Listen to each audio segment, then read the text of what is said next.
July 5th, 1944, 22,000 feet above Évreux, France. Unteroffizier Klaus Mitusch had 15 confirmed kills flying his Focke-Wulf 190. He knew American tactics. He knew their weaknesses. Standard P-47 Thunderbolt doctrine called for 8 50 caliber machine guns firing in sequence, 850 rounds per minute each, staggered over 5 seconds to prevent structural damage. Predictable, survivable. Mitusch had faced this firepower dozens of times and lived to tell about it. But Lieutenant Colonel Francis Gabreski's P-47 was different.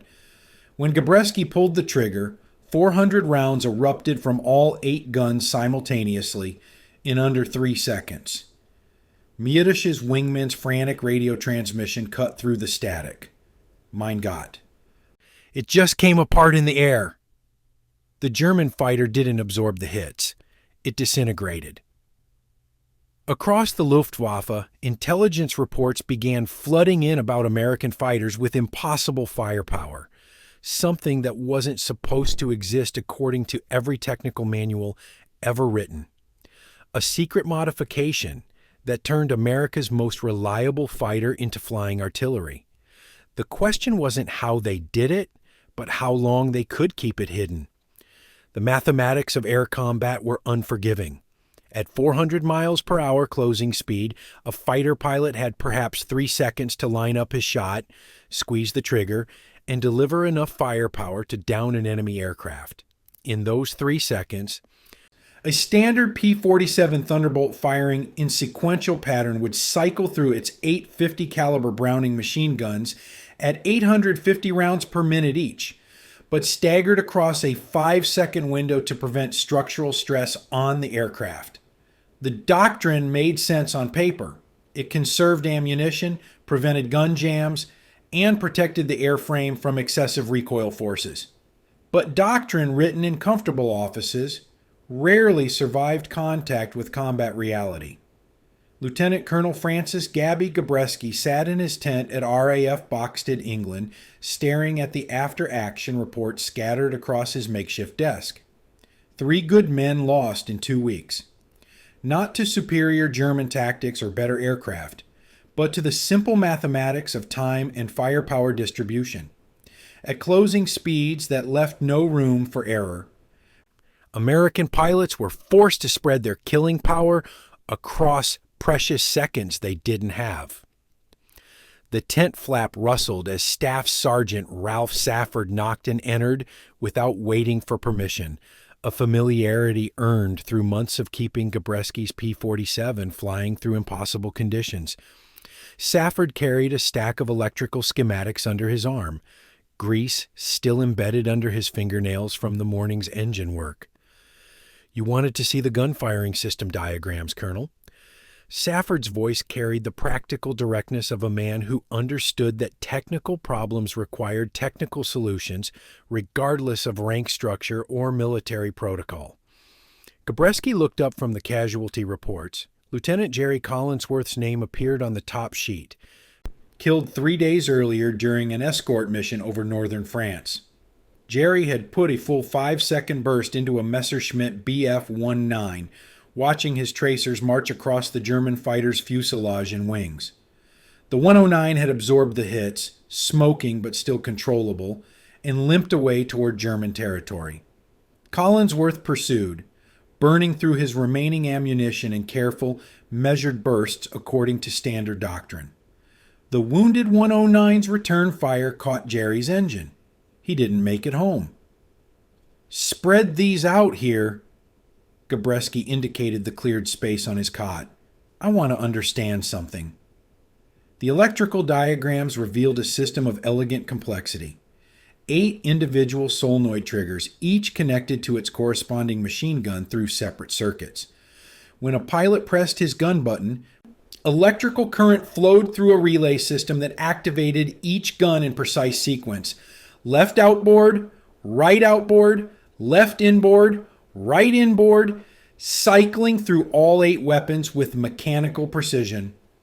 "Safford, what would happen if we bypassed the sequential relay system? Wired all 8 guns to fire simultaneously when I pressed the trigger. The crew chief studied the schematics, his experienced eyes tracing wire paths and electrical connections.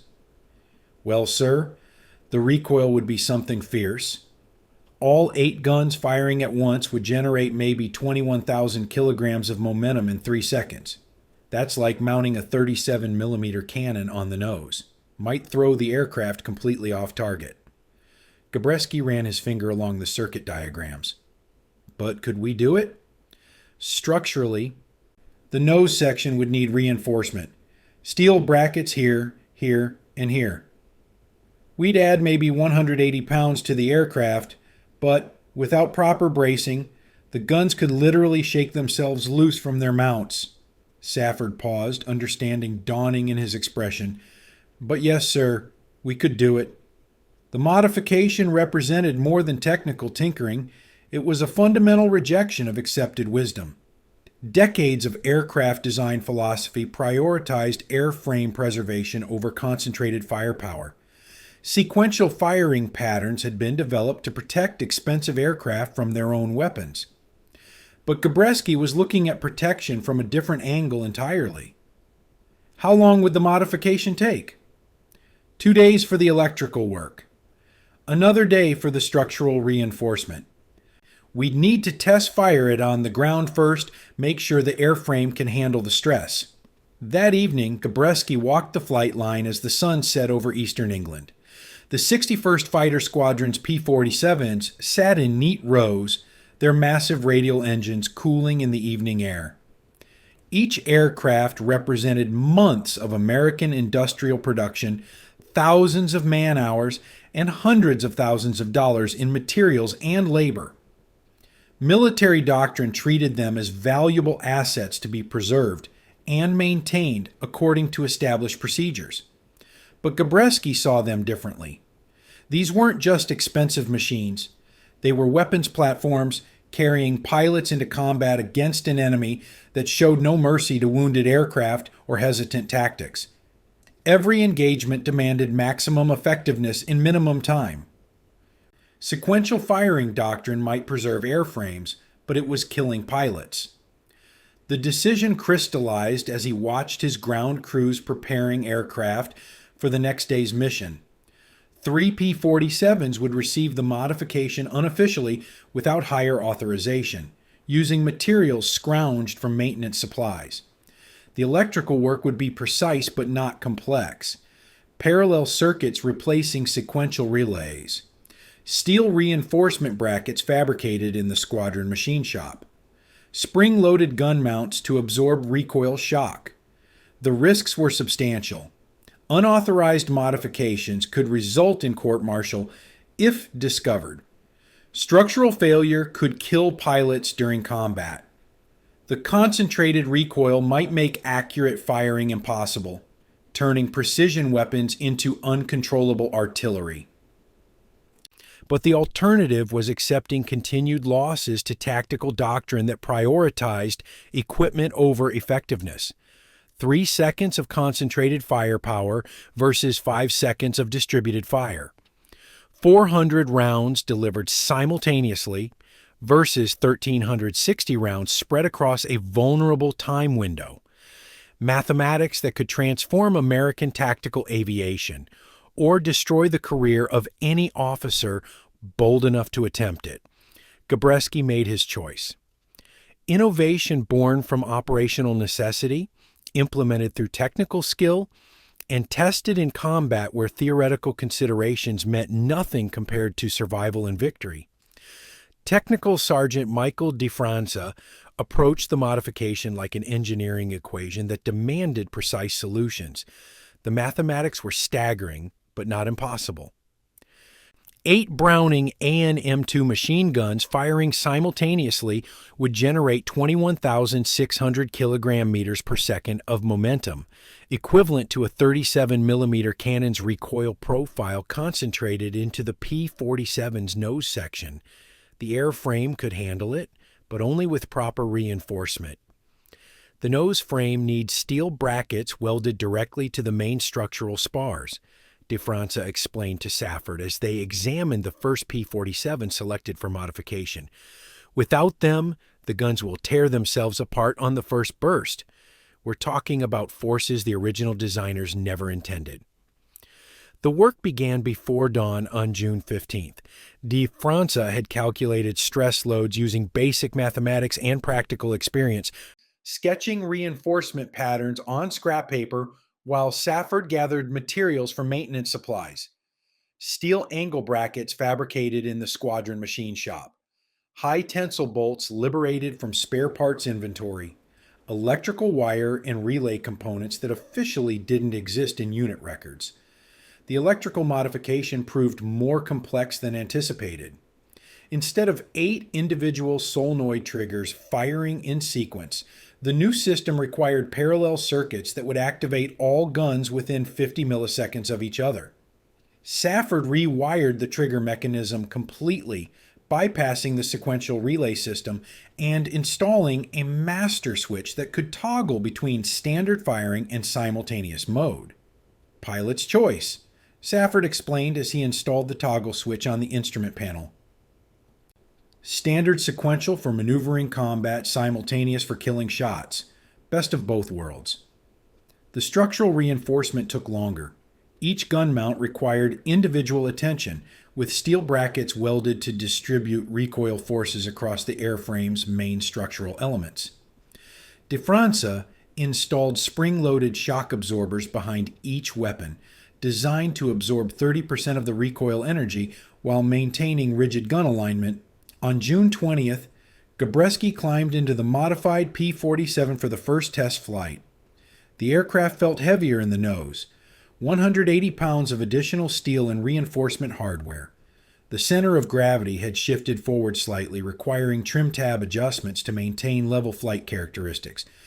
At 8,000 feet over the English Channel, Gabreski lined up on a practice target, a piece of plywood floating in the water 100 yards away. He switched the firing mode to simultaneous and pressed the trigger. The aircraft bucked like an artillery piece firing at maximum elevation. The nose pitched up violently, airspeed dropping from 350 to 310 miles per hour in 2 seconds. The recoil forces transmitted through the control stick felt like hitting a brick wall at highway speed.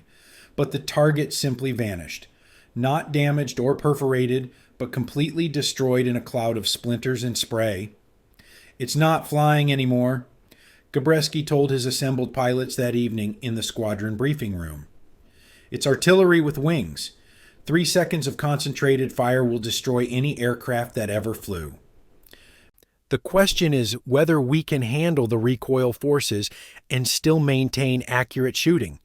The answer required extensive pilot training. Traditional gunnery doctrine emphasized smooth trigger control and sustained bursts.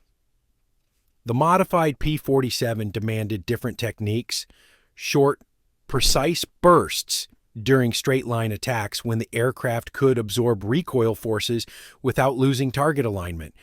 Pilots learned to brace themselves against the control stick, anticipating the violent aircraft response and compensating immediately. Lieutenant William Henderson flew the second modified aircraft on June 22nd.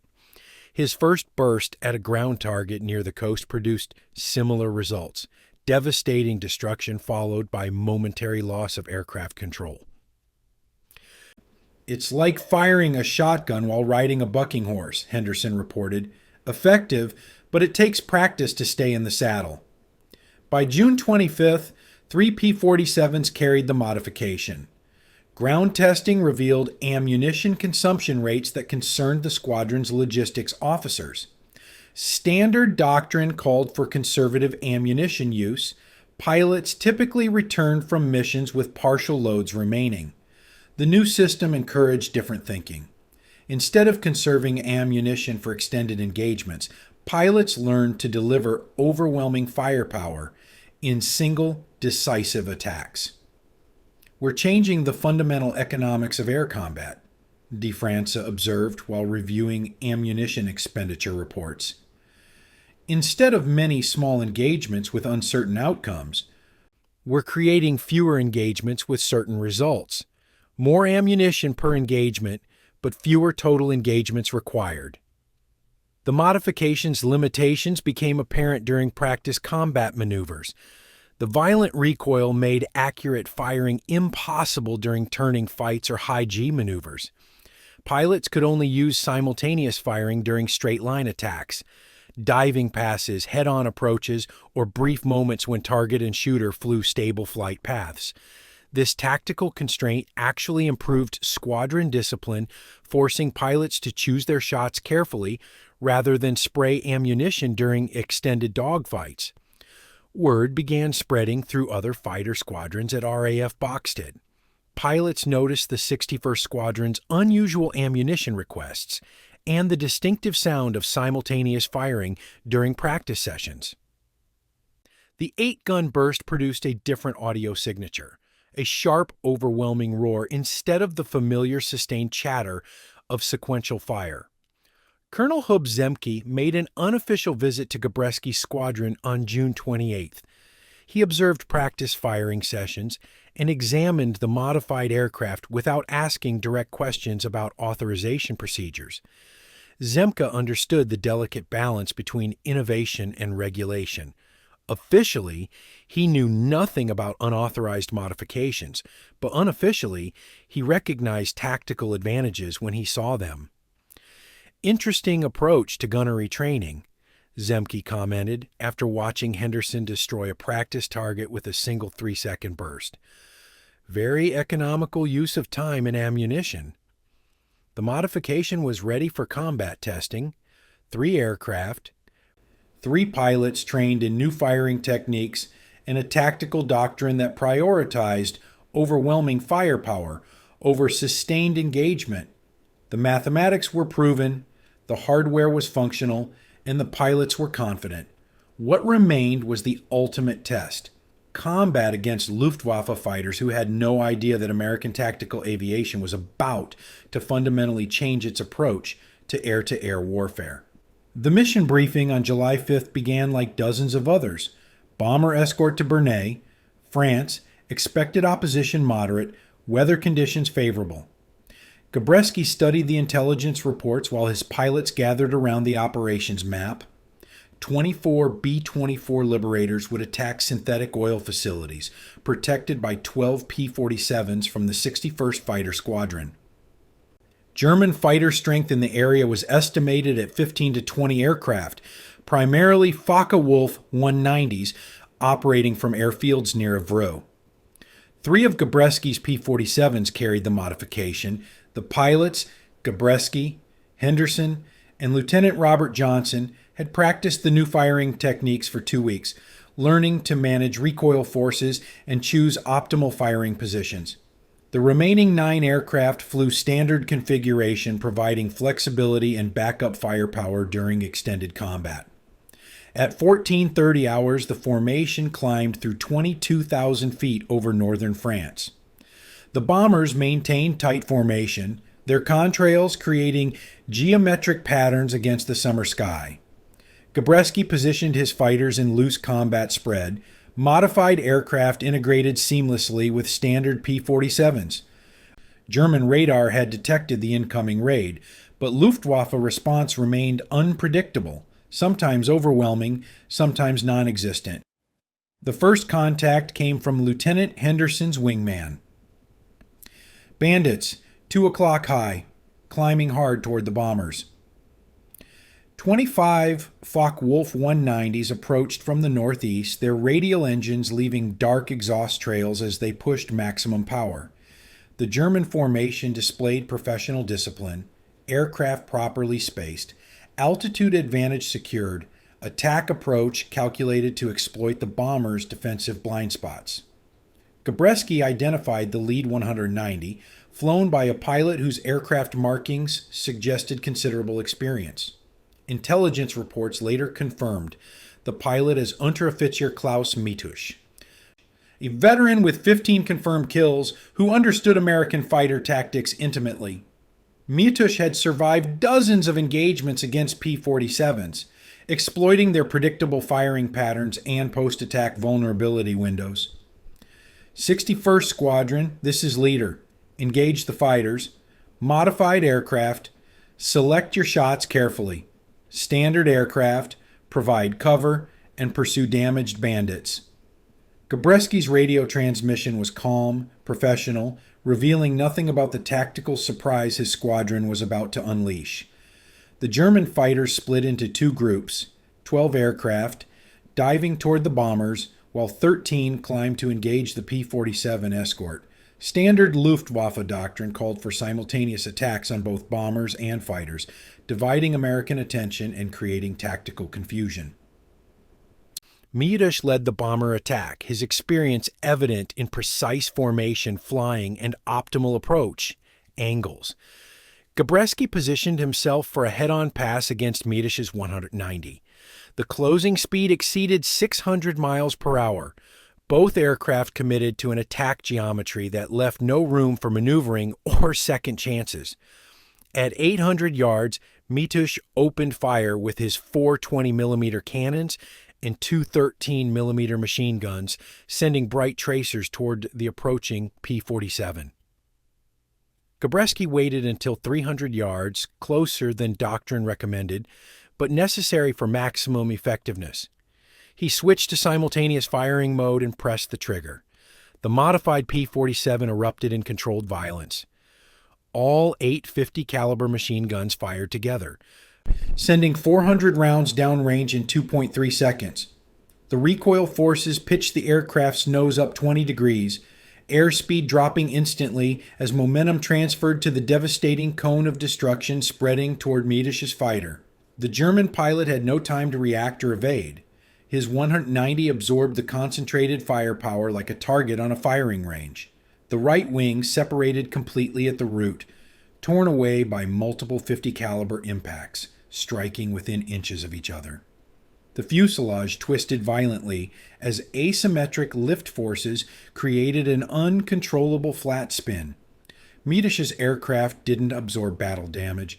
It disintegrated in midair, pieces of wing and fuselage tumbling toward the French countryside 22,000 feet below. Miodush's wingman, Gefreiter Hans Dortmann, witnessed the destruction from 200 yards away. His radio transmission, later intercepted by Allied listening posts, captured the shock and disbelief. Das ist unmöglich! That was not machine gun fire. It was like being hit by a battleship's main guns. Dortmann broke off his attack immediately, diving away from the bomber formation and transmitting warnings to other German pilots. The psychological impact was immediate and profound. Luftwaffe pilots had learned to expect predictable engagement patterns from American fighters, sequential gun firing that could be survived through aggressive maneuvering and tactical awareness. The concentrated destruction of Miodush's aircraft shattered those expectations completely. Henderson engaged a second 190 30 seconds later, using identical tactics. The German pilot, already shaken by radio reports of impossible American firepower, attempted evasive maneuvers too early. Henderson's burst caught the 190 during a climbing turn, concentrated fire punching through the engine compartment and cockpit area simultaneously. The aircraft exploded in a ball of flame and debris. Johnson's engagement occurred at lower altitude as German fighters attempted to escape toward their home airfield. His target, a damaged 190 trailing smoke from earlier combat, presented an optimal firing solution during straight and level flight. The simultaneous firing burst, lasted less than 3 seconds, but produced catastrophic results. The German fighter's tail section separated completely, sending the aircraft into an unrecoverable dive. 3 German fighters destroyed in as many engagements, each requiring less ammunition than a standard single aircraft kill. The remaining Luftwaffe pilots withdrew rapidly, their radio chatter intercepted by American intelligence units. References to new American weapons and impossible firepower appeared in multiple transmissions. The bomber formation continued to its target unmolested. Synthetic oil facilities at Bernay suffered extensive damage from the uninterrupted bomb run. All 24 B-24s returned safely to their bases in England, protected by a fighter escort that had revolutionized air-to-air combat doctrine in the span of a single engagement. But the modification's drawbacks became evident during the return flight. Gabreski's aircraft required constant trim adjustments after the violent recoil had disrupted his control settings. Henderson reported difficulty maintaining formation position due to reduced maneuverability immediately following his firing pass. The tactical window for effective simultaneous firing was narrow. 3 seconds of devastating firepower followed by several seconds of vulnerability while pilots regained aircraft control. German intelligence would analyze the engagement thoroughly, developing countermeasures and tactical responses. But for one afternoon over northern France, American innovation had achieved complete tactical surprise against an experienced enemy. Word of the Bernay engagement spread through 8th Air Force fighter groups with the speed of combat rumors. Pilots gathered around intelligence briefings, studying gun camera footage that showed German fighters disintegrating under concentrated firepower. The 61st Fighter Squadron's kill ratio had jumped 40% overnight, a statistical anomaly that demanded explanation from higher command. Colonel Hub Zemke arrived at RAF Boxted on July 7th, ostensibly for routine inspection, but actually to investigate reports of unusual tactical effectiveness. He found Gabreski in the squadron operations room, reviewing mission reports with the methodical precision of a commander who understood that success bred scrutiny. "Francis, I'm hearing interesting stories about your recent engagements. Your pilots seem to be achieving exceptional results with standard equipment." Zemke's tone carried the careful neutrality of an officer who suspected unauthorized innovation but preferred plausible deniability. Gabreski spread technical diagrams across the briefing table. Not the original modification schematics, but sanitized versions that emphasized pilot training improvements rather than hardware changes. "We've been working on concentrated gunnery techniques, sir. Instead of sustained bursts during extended engagements, we're training pilots to deliver maximum firepower in minimum time windows." The explanation satisfied official curiosity while concealing operational reality.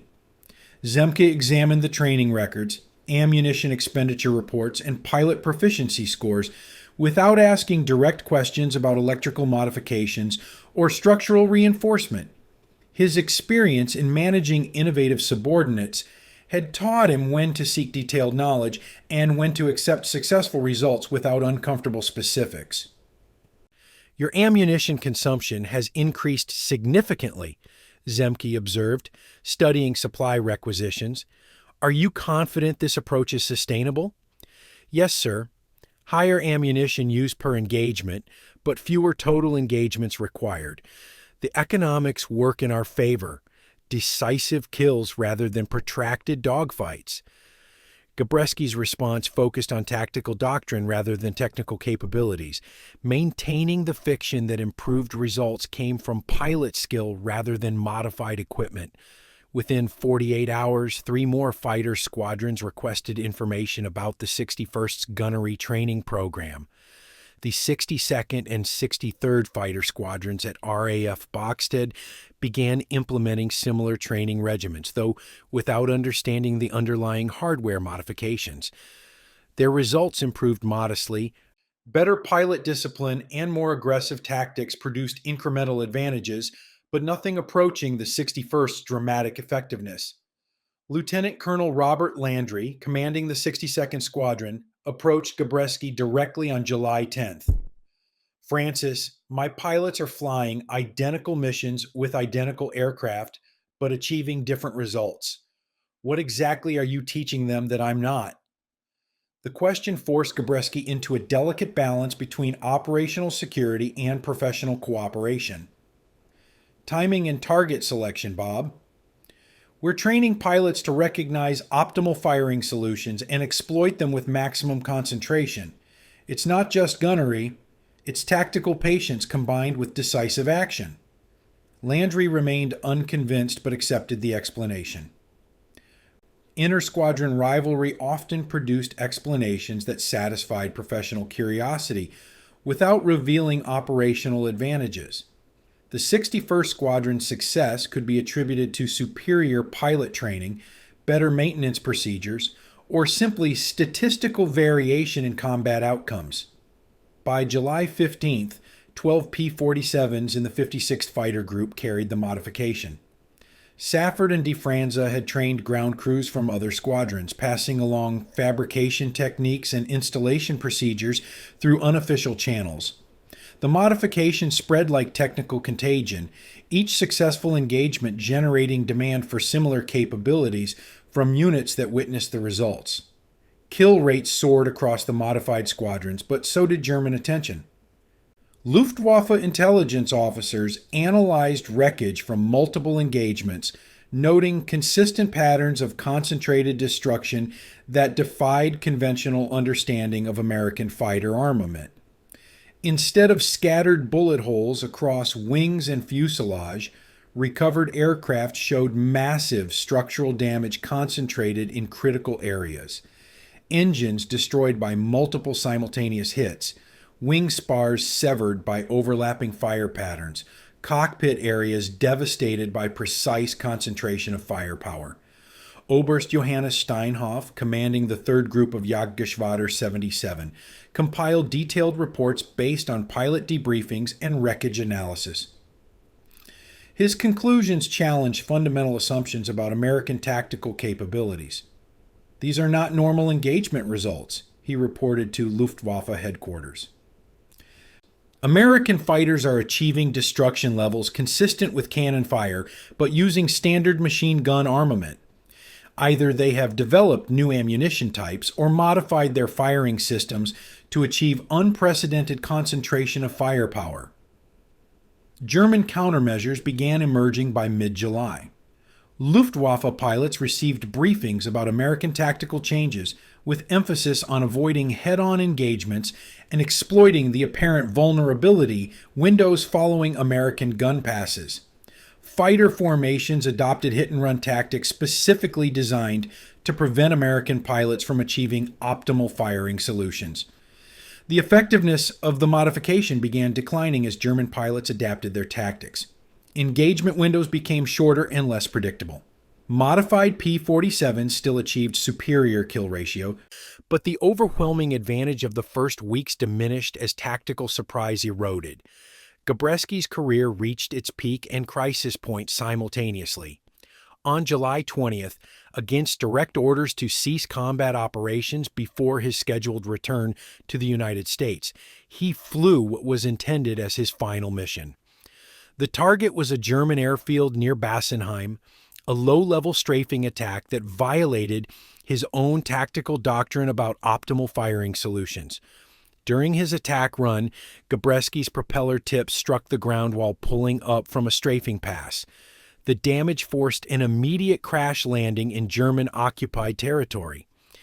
Within hours, Wehrmacht recovery teams surrounded his downed P-47, beginning the detailed examination that would expose the modification to enemy analysis. German engineers at the crash site discovered the rewired firing system, reinforced gun mounts, and spring-loaded shock absorbers. Technical drawings were prepared, photographs taken, and component samples removed for laboratory analysis. The secret that had terrorized Luftwaffe pilots for 2 weeks was now fully compromised.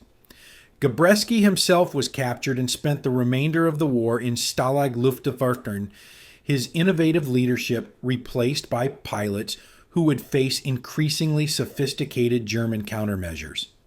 The modification's period of tactical dominance was ending, but its impact on American fighter doctrine would prove lasting and transformational. German engineering teams at Rexland Test Center received the captured P-47 components on July 25th, beginning systematic analysis that would reshape Luftwaffe tactical doctrine. Oberst Klaus Udet, Chief of Fighter Development, examined the rewired firing system with professional admiration, mixed with strategic concern. The modification was elegantly simple. Parallel electrical circuits replacing sequential relays, structural reinforcement, absorbing recoil forces, spring-loaded mounts maintaining gun alignment. American engineering had solved a problem German designers never recognized existed.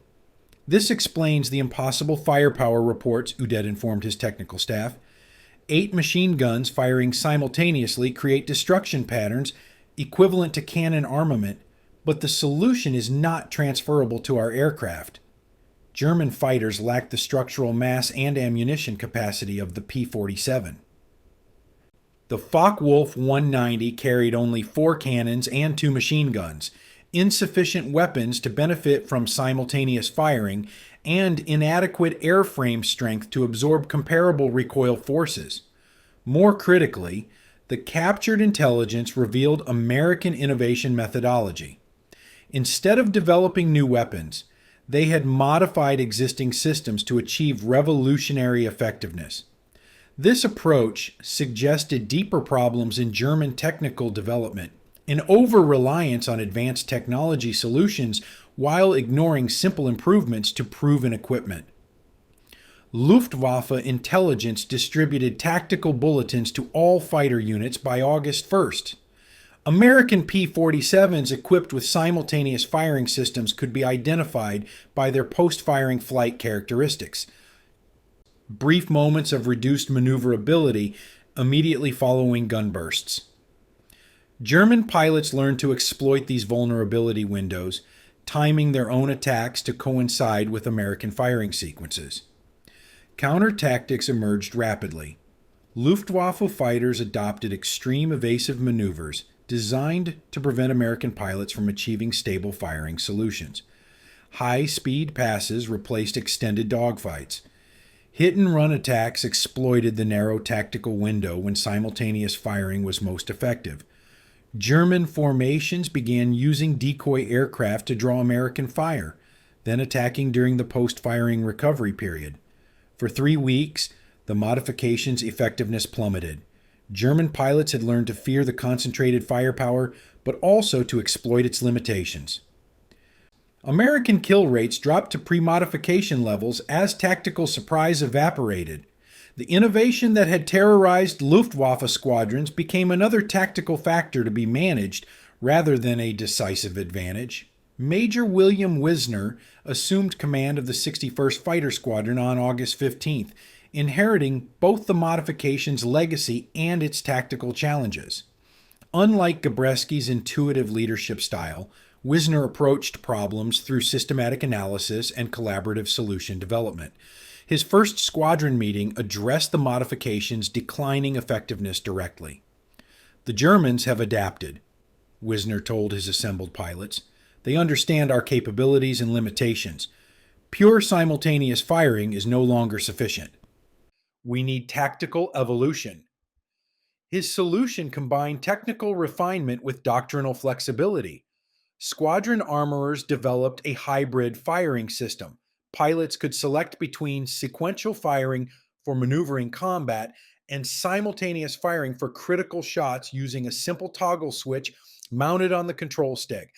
The hybrid system restored tactical flexibility while preserving concentrated firepower when needed. Pilots learned to begin engagements with sequential firing, drawing German evasive responses, then switch to simultaneous mode for decisive killing shots. The psychological impact on Luftwaffe pilots was profound. They could no longer predict American firing patterns or plan countermeasures with confidence. Technical Sergeant De Franza perfected additional improvements throughout August. His spring-loaded mounting system evolved into a sophisticated recoil management apparatus that absorbed 40% of firing forces while maintaining gun accuracy. Reinforced airframe structures were redesigned to distribute stress more effectively, reducing post-firing flight disruption by half. Most importantly, ammunition loading procedures were modified to ensure optimal performance during simultaneous firing sequences. Pilot training adapted to address the modification's tactical requirements. Instead of sustained gunnery practice, squadrons emphasized precision shooting during brief engagement windows. Pilots learned to recognize optimal firing solutions, straight-line approaches, head-on passes, and deflection shots where target prediction allowed accurate placement of concentrated firepower. The modification transformed from desperate innovation into systematic doctrine. By September, over 150 P-47s carried some version of the modification. Each squadron adapted the basic concept to their specific tactical requirements. The 56th Fighter Group emphasized bomber escort applications, using simultaneous firing to break up German fighter formations attacking bomber streams. The 78th Fighter Group focused on ground attack missions, employing concentrated firepower against hardened targets that required maximum destruction in minimum time. The modification's success generated demand for application to other aircraft types. P-51 Mustang squadrons requested similar electrical modifications, but the Mustang's 650 caliber guns produced less dramatic results than the P-47's 8-gun armament. P-38 Lightning units experimented with concentrating cannon and machine gun fire, achieving mixed results due to different ammunition types and firing rates. German intelligence continued monitoring American tactical evolution, noting the shift from crude simultaneous firing to sophisticated hybrid systems. Oberst Steinhoff's September reports acknowledged American adaptability. The enemy has responded to our countermeasures with systematic improvements. Their firing systems now provide tactical flexibility we cannot predict or counter effectively. This represents institutional learning capabilities that exceed our current adaptation rate. Unteroffizier Klaus Miedusch, recovered from his July encounter and returned to combat duty, provided first-hand assessment of American tactical changes. They are no longer using the concentrated firing as a surprise weapon, he reported. It has become integrated into their standard combat doctrine. Pilots switch between firing modes during individual engagements, making it impossible to predict their attack patterns or exploit specific vulnerabilities. The modification had evolved beyond its original conception. What began as desperate innovation to solve immediate tactical problems became systematic doctrine that enhanced American fighter effectiveness across multiple mission types. Kill ratios stabilized at 35% above pre-modification levels. Not the overwhelming advantages of the first weeks, but substantial improvement that justified continued development and deployment. By November, the modification represented standard equipment rather than experimental innovation. Squadron maintenance teams fabricated installation kits using established procedures and tested components. Pilot training incorporated hybrid firing techniques as fundamental skills rather than specialized tactics. The secret weapon had become conventional capability, proving that successful innovation required not just initial breakthrough, but continuous adaptation to changing tactical environments.